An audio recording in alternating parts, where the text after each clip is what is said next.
The thing about nightmares is that they're supposed to end when you wake up.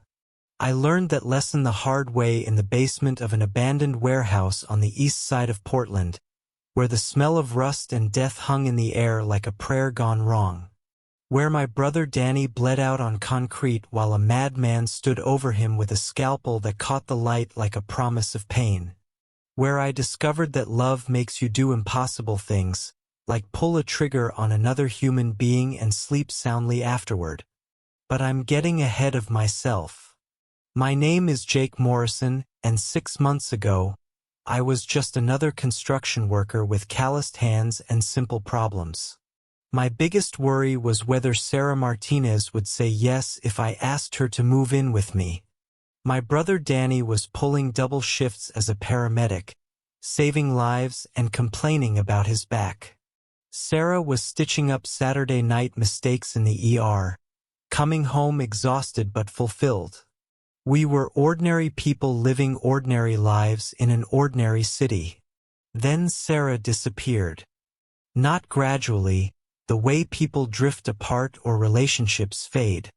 One Tuesday evening, she kissed me goodbye before her shift at St. Vincent's Hospital.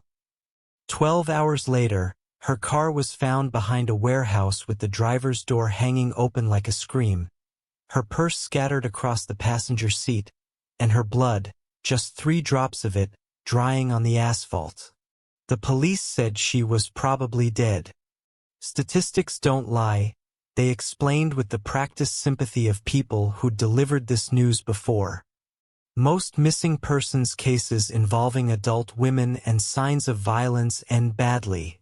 They'd do their best, but Danny and I shouldn't get our hopes up. They didn't know Sarah Martinez. She wasn't some helpless victim waiting to be rescued. She was the woman who'd sutured her own hand after cutting it on broken glass because she didn't want to bother the attending physician. Who'd talked to jump her down from the Burnside Bridge during her lunch break and still made it back to the hospital in time for her next patient. Who could make Danny laugh even when he was deep in one of his dark moods, and who'd never once complained about dating a guy whose idea of fine dining was the food trucks downtown. Sarah Martinez was a fighter. And if she was still alive, which I refused to believe she wasn't, then she was fighting. All Danny and I had to do was find her. What we found instead was something much worse. In the basement of that warehouse, we discovered that monsters are real. They don't hide under beds or lurk in closets. They wear human faces and speak with reasonable voices and plan their horrors with the same methodical precision that normal people use to organize their grocery lists. They collect trophies and take photographs and keep detailed records of their work, as if evil were just another job requiring documentation. Victor Reeves was that kind of monster. For 2 years, he'd been hunting medical professionals across 3 states, luring them with fake emergencies and killing them in ways that would make hardened homicide detectives lose sleep. Sarah was supposed to be number 8 in his collection. Instead, she became the key to his downfall. But that victory came at a price none of us were prepared to pay. This is the story of how 2 brothers and 1 girlfriend became 3 survivors of a nightmare that should have killed us all. It's about the weight of taking a life to save lives, about the difference between justice and revenge, and about learning that some scars are visible while others cut deeper than any blade. It's about love tested by fire and family forged in blood. It's about the night everything changed, and the long road back to something that almost resembled normal. And it begins with a phone call at 3:17 a.m. on a Tuesday in November, when Danny's voice cracked through the static with words that turned my world upside down. "Jake, you need to get down here. We found Sarah's car." The rain hammered against the windows of Jake Morrison's apartment in downtown Portland, Oregon. He sat at his kitchen table, staring at the engagement ring he'd bought 3 weeks ago but hadn't found the courage to give to Sarah yet. His phone buzzed with another text from his younger brother Danny. "Bro, You coming to Mom's birthday dinner tomorrow? Sarah's invited too, right? Jake typed back quickly, yeah, we'll be there. But his stomach churned as he hit send. He hadn't told Danny about the ring, hadn't told anyone. At 28, Jake was the responsible one, the accountant who balanced books and lived within budgets. Danny, 25, was the charmer who sold luxury cars and never met a stranger he couldn't befriend. The brothers had always been competitive, but it was friendly rivalry until Sarah Martinez walked into their lives 6 months ago. Jake met her first at a coffee shop near his office. She was a nurse at Portland General Hospital, working the night shift, grabbing caffeine before her 12-hour marathon began. Her dark hair was pulled back in a messy bun, and she wore scrubs decorated with cartoon cats. When she smiled at him over her latte, Jake felt something he'd never experienced before, like the world suddenly made sense. They started dating within a week. Sarah was different from the other women Jake had known. She laughed at his terrible jokes, listened when he talked about his work stress, and never made him feel boring for preferring Netflix nights over clubbing. She was kind, funny, and beautiful in a way that didn't need makeup or fancy clothes. Everything was perfect until the night Jake brought her to Danny's birthday party 2 months ago. The moment Danny saw Sarah, something shifted in his eyes. Jake recognized that look. It was the same expression Danny got when he spotted a luxury car he wanted to sell, calculating and determined. Danny turned on his charm full blast that night, telling stories that made Sarah laugh, complimenting her dress, asking about her work with genuine interest. Jake told himself he was being paranoid. Danny was naturally friendly. But over the following weeks, Danny started showing up at places where Jake and Sarah hung out. He'd text Sarah directly, asking about her shifts or if she needed anything. He remembered small details about her conversations and brought them up later, making her feel heard and special. "Your brother is so sweet," Sarah told Jake one evening after Danny had surprised her with flowers when she mentioned having a rough day at the hospital. "You're lucky to have such a caring family." Jake forced a smile and agreed, but inside, he felt like he was losing a game he didn't know he was playing. The situation got worse 3 weeks ago when Jake's car broke down, and Danny offered to drive Sarah home from her shift. Jake was stuck at work, dealing with a client emergency, and Sarah had agreed before he could object. When Jake finally made it to Sarah's apartment that night, Danny's BMW was still parked outside. Jake sat in his Honda for 20 minutes, watching the lit windows of Sarah's second-floor apartment, seeing 2 silhouettes moving around inside. When Danny finally emerged, he was smiling in a way that made Jake's blood run cold. "Just making sure she got home safe," Danny said when he noticed Jake's car. "We got to talking about her family. Did you know her dad was a mechanic? We have so much in common." That night, Sarah seemed different. Not guilty exactly, but distant. She said she was tired from work, but Jake caught her checking her phone more often, smiling at texts she didn't share with him. The breaking point came last week when Jake suggested they go to the new Italian restaurant downtown. Sarah's face lit up with excitement, then immediately fell. "Oh, I already went there," she said quietly. "With Danny. He said you recommended it." Jake had never recommended that restaurant. He'd never even heard of it. That's when Jake decided to buy the ring. If he proposed, if they got engaged, maybe it would end this weird triangle that was forming. Maybe it would remind Sarah and Danny that Jake was her boyfriend, that they had something real and worth protecting.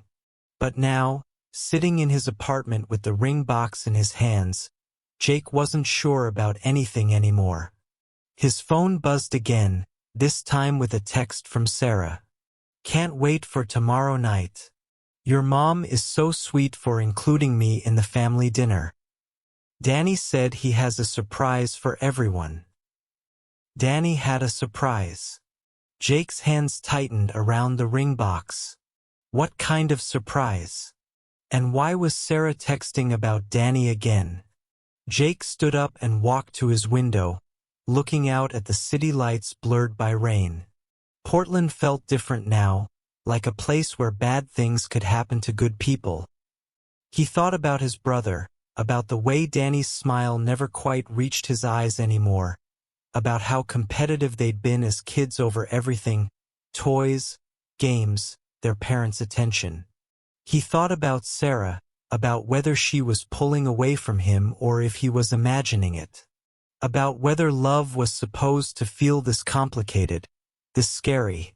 Jake opened the ring box and stared at the diamond. Tomorrow night at their mother's house, everything would change. He just didn't know how yet. Outside, the rain kept falling, washing the streets clean, while inside apartments and houses across the city, people made plans that would collide in ways they couldn't imagine. In 12 hours, the Morrison family dinner would begin, and by the time it was over, nothing would ever be the same. Jake closed the ring box and went to bed, but sleep wouldn't come. He lay awake listening to the storm, wondering if tomorrow would bring him happiness or heartbreak, never imagining it would bring something much worse. The first body was already cooling in a basement across town, but Jake didn't know that yet. Neither did Danny.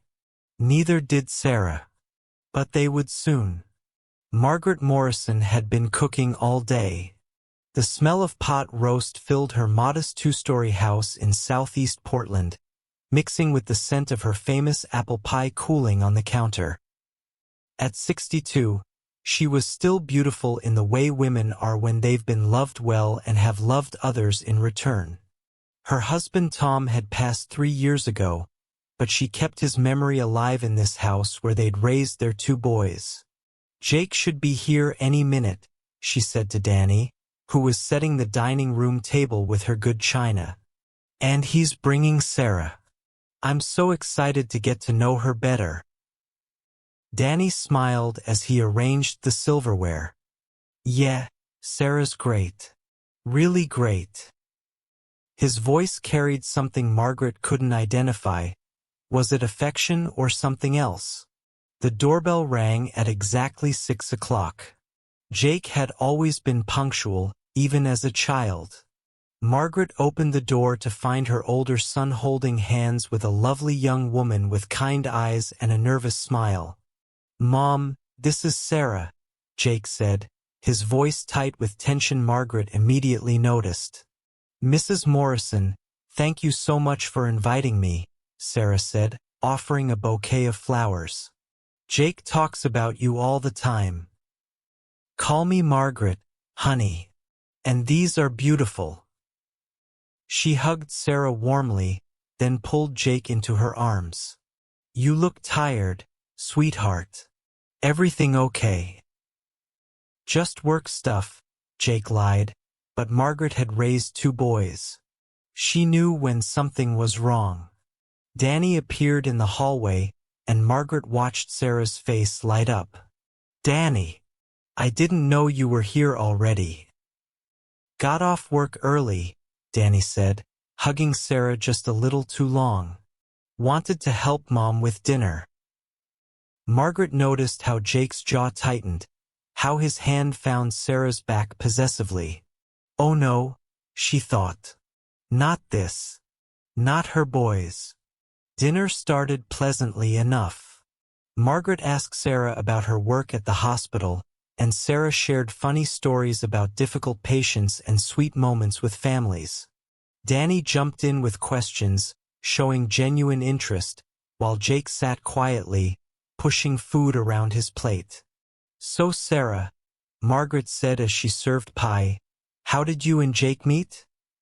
Sarah's eyes softened as she looked at Jake. At a coffee shop. I was having the worst morning, triple shift at the hospital, spilled coffee on my scrubs, late for everything. Jake was in line behind me, and when I couldn't find my wallet, he just stepped up and paid for my order without even knowing me. "That's my Jake," Margaret said proudly. "Always helping people." "Then he wrote his number on my cup," Sarah continued, with this terrible pickup line about how he'd love to coffee date me sometime. Danny laughed. "That's the worst pun I've ever heard, and that's saying something." For a moment, the tension eased, and Margaret saw glimpses of the happy family dinners she remembered. But then Jake cleared his throat. "Actually, I have something to tell everyone," he said, reaching into his jacket pocket. Margaret's heart skipped. She'd been wondering when this moment would come. But before Jake could continue, Danny stood up abruptly. "Actually, bro, I have something to say first. If that's okay." Jake's hand froze on his pocket. "Danny, I really think it'll just take a second." Danny's smile was bright, but his eyes were cold. He turned to Sarah. "Sarah, I know this might seem sudden, but I can't keep pretending anymore." The room went deadly quiet. Margaret felt her stomach drop. "Danny, don't," Jake said quietly. But Danny continued. "I'm in love with you, Sarah. I have been since the moment we met. I know you're with Jake, and I know this complicates things, but I had to tell you how I feel." Sarah's face went white. She looked between the brothers, her mouth opening and closing without sound. "Are you out of your mind?" Jake exploded, standing up so fast his chair fell backward. "She's my girlfriend, Danny. What the hell is wrong with you?" "Nothing's wrong with me," Danny shot back. "I'm just being honest about my feelings." "Boys, please," Margaret tried to intervene, but both brothers ignored her. "Honest." Jake laughed bitterly. "You've been sabotaging our relationship for months. Showing up wherever we go, texting her, bringing her flowers." "I brought her flowers because she was sad. Because I care about her." "When's the last time you brought her flowers, Jake?" "I was going to propose tonight, you son of a..." "Stop." Sarah finally found her voice, standing up with tears in her eyes. "Both of you, just stop." The brothers fell silent, both staring at her. "This is insane," Sarah said, her voice shaking. "Danny, I care about you, but as a friend.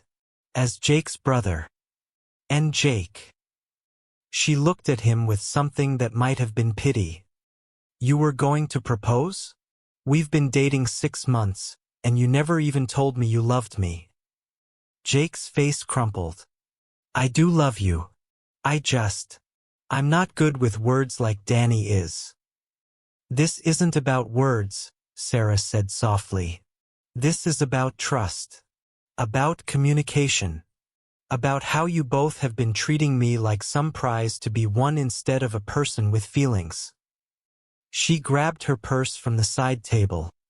"I need some air. I need to think." "Sarah, wait," both brothers said simultaneously. "No," she said firmly. "I'm going for a walk. Don't follow me. Either of you." She left through the front door, and they heard her car start in the driveway. Margaret stood in her dining room, looking between her 2 sons, both of whom looked devastated for different reasons. "How could you do that?" Jake asked Danny, his voice barely a whisper. "How could you tell her you loved her in front of everyone?" "Because you were about to propose without even talking to her about it first," Danny replied. "Did you ask her how she felt? Did you even know if she wanted to get married?" "She would have said yes." "Would she? Because from where I'm sitting, it looked like she was relieved when I interrupted you." Jake lunged forward, but Margaret stepped between them. "Enough. Both of you, sit down right now." The authority in her voice reminded them they were still her children, no matter how old they got. They sat. I don't know what's gotten into you two, Margaret said, but this stops now. You're brothers. Your family. And no woman, no matter how wonderful, is worth destroying that over. You don't understand, Mom, Jake said. I love her. And I love her too, Danny added. Margaret sighed. Love isn't possession, boys. If you really love her, you'll respect her choice. And right now, her choice is to think. So we're going to clean up this dinner, and we're going to wait for her to decide what she wants. Neither brother argued, but Margaret could see the anger simmering between them. As they cleared the table in tense silence, she wondered what her late husband would have done. Tom had always been better at handling the boys when they fought. At 9 o'clock, Sarah still hadn't returned. Her phone went straight to voicemail when any of them called. At 10 o'clock, Jake announced he was going to look for her. At 10:15, Danny said he was going too. Margaret watched both her sons drive away in different directions, searching for the same woman, and prayed that whatever happened next, her family would survive it. She had no way of knowing that across town, a man named Victor Reeves was cleaning blood off his basement floor, making plans for 2 more bodies to join the first. And she had no way of knowing that Sarah Martinez was about to drive straight into his trap. Sarah drove aimlessly through Portland's rain-slick streets, her mind racing as fast as her windshield wipers. The Morrison family dinner had been a disaster, and she couldn't shake the feeling that she'd handled everything wrong. Maybe she should have seen this coming. Maybe she should have been clearer with Danny about boundaries. Maybe she should have been more open with Jake about her feelings. The truth was, she did care about both brothers, but in completely different ways. Jake was steady and kind, the type of man her mother would approve of. He made her feel safe and valued. But Danny made her laugh until her sides hurt. He remembered things about her that even Jake forgot. When she'd mentioned wanting to try rock climbing, Danny had researched local gyms and texted her links. When she'd said she missed her grandmother's tamales, he'd found a recipe and offered to cook with her. But Danny wasn't her boyfriend. Jake was. And now everything was ruined. Her phone buzzed constantly, calls from Jake, texts from Danny, voicemails from Margaret apologizing for her son's behavior. Sarah turned the phone on silent and kept driving. She found herself in an unfamiliar neighborhood in North Portland, where the streetlights were spaced farther apart and the houses looked tired. Her gas tank was nearly empty, and she realized she'd been driving for over an hour without paying attention to where she was going. That's when she saw the man on the sidewalk, waving frantically at her car. Sarah slowed down and rolled her window partway down. The man was middle-aged, wearing a business suit that was now soaked from the rain. He looked desperate. Please, he called out. I need help. My car broke down, and my phone is dead. My wife is in labor at the hospital, and I need to get there. Sarah's nursing instincts kicked in immediately. She'd heard this story dozens of times, panicked fathers-to-be who couldn't think straight when their wives went into labor. Which hospital? She asked. Portland General, he said, and Sarah's heart went out to him. That was her hospital. She knew every shortcut, every entrance. Get in, she said, unlocking the passenger door. I work there. I can get you there fast. The man climbed into her car, bringing the smell of rain and something else, something metallic that Sarah couldn't quite identify. Thank you so much, he said, buckling his seatbelt. I'm Victor, by the way. Victor Reeves. Sarah Martinez. Don't worry, we'll get you there in time. But as Sarah pulled away from the curb, Victor's demeanor changed completely. The desperation vanished, replaced by an eerie calm. Actually, Sarah, he said, and she heard the click of a switchblade opening, we're not going to the hospital. Sarah's blood turned to ice. In the reflection of her passenger window, she saw the knife pointed at her ribs. "Please," she whispered, "I just wanted to help." "Oh, you're going to help," Victor said conversationally. "You're going to drive exactly where I tell you to drive, and you're going to keep your mouth shut while you do it." Sarah's hands trembled on the steering wheel. She thought about Jake and Danny, probably still driving around looking for her. She thought about Margaret, worried sick at home. She thought about her patients at the hospital who depended on her. "Why are you doing this?" she asked. Victor chuckled. "Wrong question, sweetheart. You should be asking what I'm going to do to you when we get where we're going." He directed her to turn left, then right, leading her deeper into the industrial district where warehouses and empty lots stretched for blocks. Sarah tried to memorize the route, but panic was making it hard to think clearly. "Turn here," Victor said, pointing to a narrow driveway beside a rundown warehouse. "Pull around back." Sarah saw a loading dock and several cars parked haphazardly. One of them looked familiar, a white sedan with a dented bumper. "That car," she said without thinking. "I've seen it before." Victor smiled, and the expression chilled her to the bone. "Really? Where?" "At the hospital. In the staff parking lot. It belongs to—" Sarah's voice trailed off as she remembered. "Dr. Williams. He's a pediatrician." "Was," Victor corrected. "Dr. Williams was a pediatrician. Now he's fertilizer in my basement." Sarah's heart hammered against her ribs. "You killed him?" "Among others. Park right here, next to the Honda." Sarah recognized the Honda too. It belonged to Maria Santos, a fellow nurse who'd been missing for 3 days.